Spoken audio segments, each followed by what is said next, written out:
আসসালামু আলাইকুম, রিয়াজ টেক টিউবে আপনাদেরকে স্বাগতম। আজ আমি আপনাদেরকে দেখাবো কম্পিউটারে কিভাবে WinRAR সেটআপ করবেন। WinRAR একটি জিপ করার একটি সফটওয়্যার। আমরা সাধারণত এখন জিপ করার জন্য অনেক সময় রার ফাইল দেখে থাকি।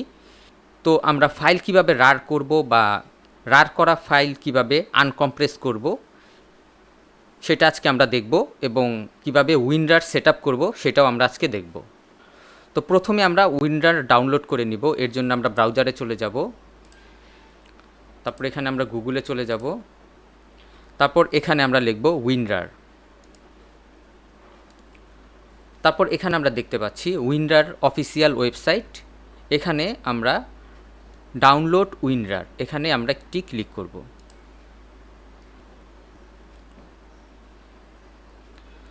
তারপর এখানে আমরা দেখতে পাচ্ছি WinRAR এর 64 বিটের, এখানে আমরা একটি ক্লিক করে ডাউনলোড করে নেব। আমরা দেখতে পাচ্ছি আমাদের ডাউনলোড শুরু হয়ে গেছে। তো এবার এখানে আমরা একটি ক্লিক করব। এবার এটা আমরা ইনস্টল করার জন্য এটা আমরা ডাবল ক্লিক করব, তারপর ইয়েসে ক্লিক করব, তারপর ইনস্টলে ক্লিক করব, তারপর ওকেতে ক্লিক করব, তারপর ডানে ক্লিক করব। আমরা দেখতে পাচ্ছি আমাদের WinRARটি ইনস্টল হয়ে গেছে।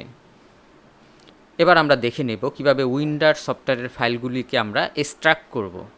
তো এটাকে আমরা ক্লোজ করে দিব। এবার এখানে আমরা দেখতে পাচ্ছি একটি WinRAR এর ফাইল, এটাকে আমরা এক্সট্রাক্ট করব। এর জন্য এটাকে আমরা সিলেক্ট করে রাইট বাটনে ক্লিক করব, এবং এখানে আমরা দেখতে পাচ্ছি এক্সট্রাক্ট ফাইল, এটা আমরা ক্লিক করব, তারপর ওকেতে ক্লিক করব। আমরা দেখতে পাচ্ছি আমাদের ফাইলটি এক্সট্রাক্ট হয়ে গেছে। আমরা দেখতে পাচ্ছি আমাদের ফাইলটি এক্সট্রাক্ট হয়ে গেছে। এবার আমরা দেখব কিভাবে এই ফাইলটাকে আমরা WinRAR জিপে কনভার্ট করতে পারি। এর জন্য প্রথমে আমরা এই ফাইলটিকে আমরা ডিলিট করে দিব। তারপরে আমরা এটাকে রাইট বাটনে সিলেক্ট করে রাইট বাটনে ক্লিক করে অ্যাড টু আর্কাইভে ক্লিক করব।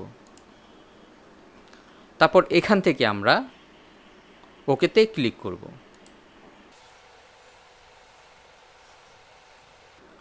এবার আমরা দেখতে পাচ্ছি আমাদের এই ফোল্ডারটি রার ফাইল তৈরি হয়ে যাচ্ছে। এভাবে আমরা খুব সহজেই রার ফাইল তৈরি করে নিতে পারি। তো আশা করি ভিডিওটি আপনাদের ভালো লেগেছে। আমি এই চ্যানেলে সবসময় ছোটোখাটো এই ট্রিক্স অ্যান্ড টিপস আপনাদের জন্য নিয়ে আসব।